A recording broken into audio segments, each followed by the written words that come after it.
This lesson focuses on the IELTS reading question type table completion questions. Let's take a close look at these.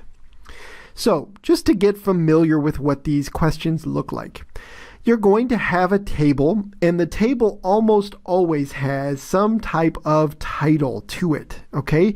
This can be an important clue. Now, of course, the title is going to reflect something related to what you're going to read in the passage, yes, but the title could give you an idea about what portion of the passage you need to look at, okay? There can be important information in a title, so make sure to read it each time.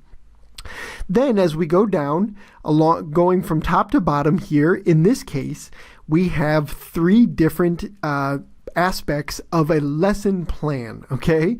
So this is something I guess we're going to be reading about in the article in this case, but it's three categories or three ways to categorize lesson planning that we see there.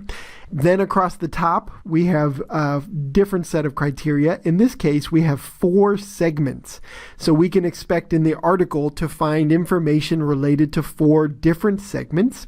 Okay, and then the goal is to fill in the blanks, of course. So we've got 4 blanks here, and we need to fill them out. So just for number 1, without even reading the article, we know that we're going to have to find something related to timing in segment 1. Whatever segment 1 is, we need to find out what the timing is. Okay, now as we go down the line, we see different times here, 20 minutes, 15 minutes, 30 minutes for these different segments. So we would just have to find, we could guess the appropriate time to fill in for this answer in number 1. Okay, so that's sort of how these work. You just need to sort of analyze these charts, try to figure out what's missing, and then go back to the article and find that information. Okay, we're going to talk about that more in detail and do some practice.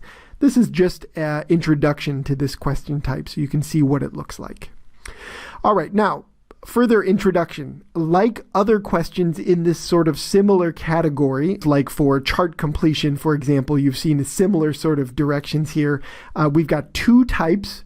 The first is where you would have answer choices in a box presented to you. Okay, so maybe if you have to fill in 4 answer choices on the table, maybe there would be 6 or 7 answer choices to choose from in the box, and you just have to find the best label. Okay, these will often be paraphrases in these boxes, or you have to select answers from the text as short answers. Okay, so you won't be provided with any answers. You'll be given a number of words that are allowed, words and numbers, and you'll have to go find those in the text to complete the short answer questions. All right, so both types are possible with these table completion questions. You just have to look to the directions to see which one you have for a particular question set you're looking at.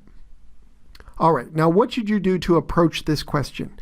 Well, just keep in mind that answers usually come from one section of the test. Okay, that doesn't mean necessarily only one paragraph. It could be more, 2 or 3, but at least it's not taken from the entire text. Usually, you won't have to search from the beginning to the end of the text to find the answers to fill in the table. Usually, they come from at least some smaller portion.